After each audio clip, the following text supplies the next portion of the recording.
You're looking at a 1946 International truck. Mileage reads 60,655. Powered by a Blue Diamond BLD 250, 6-cylinder, 100 horsepower gasoline engine, driven through a 4-speed manual transmission with a 2-speed rear axle. The truck starts easily and runs good. Transmission works as it should. Tires are in good condition. Front windshields are plexiglass. Driver's door window is cracked. Lights and turn signals are working. The truck has a nice interior and drives good for a big truck. Converted to 12-volt electrical system.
Hi there, YouTubers. Welcome to Old RC Creations.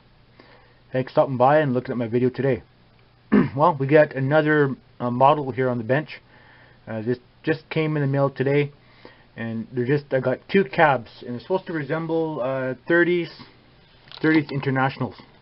You can always tell by the funny grill. They always have these kind of grills, International truck.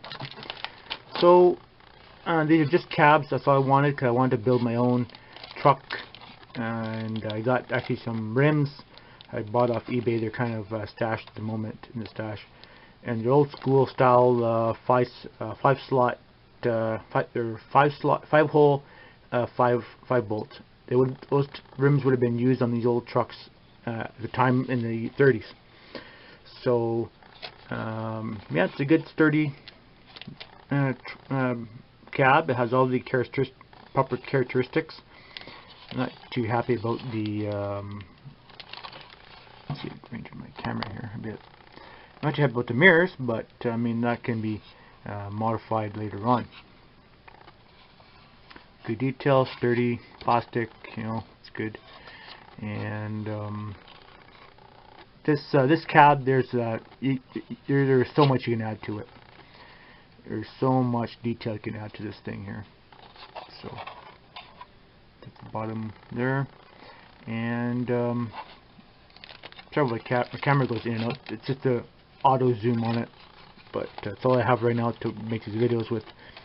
Now, these trucks originally would have had a split hood. They had like a piano hinge in the middle, and also on the side, because if you know like something about the 30s, something like a Model A or Model T, right? These side panels on the engine open up, and you have a piano hinge on both of that. But on this model, it opens up on the front, which seems kind of silly. Get it open. Nothing in there. It leaves lots of potential for adding a 3D motor in there. 4-cylinder motor that probably would have been in there, either a flat 4 or a flat 6, something like that in there. So that gives you lots of potential to put in a 3D printed motor. So yeah, and the doors also open up too, so give you some extra detail. You can add all sorts of things with the interior and modify the interior. Probably take the inner tub out to see what there's all in there. Looks like a bench seat. The dash maybe have to be redone, possibly for the age of the truck. I'm not too sure. don't know a whole lot about it. And I think the frame, the door frame, would have had a separate frame. I had like a, most old trucks have the window frame goes around like this, right, inside this cab frame. So probably need that on there. So that's just some extra detail you can add if you want. And I'm pretty sure this truck would have had originally a back window in it. This one doesn't. But these are things you can add later if you want. Depends if you're going to be building it as a rock crawler or whatever you want to do. But I like to build trucks of the correct time period, and I like to build them pretty much the way they were stock. So my intention is I'm going to build one that's going to be a shelf queen, just strictly for looking at. You can build it the way, but radio controlled everything in it, but they'd be strictly for on the shelf. And build another one that's going to be for doing scenery pictures with. Once I get my track and everything figured out to do scenery pictures with these RC vehicles I'm building. So yeah, that's all to say about that. Anyway, stay tuned for more videos on these projects. Oh, I should also say a couple more things too before I leave here.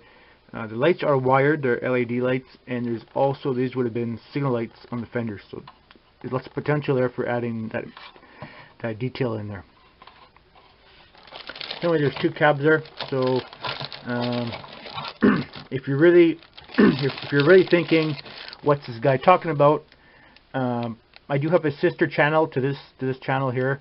You can look up Old Bearded Cars Workshop or George Old Bearded Cars on YouTube, and you'll find my other channel. I've done many models over the years, ranging from everything from 1/12 scale and up from that. So, or right down to 1/24 scale. So, anyways, thanks for watching. Thanks for the comments, and thanks for subscribing if you do subscribe. And I'll try to post up a video on these projects at least once a week once I get going on them. Alright, well, thanks for watching, and bye for now.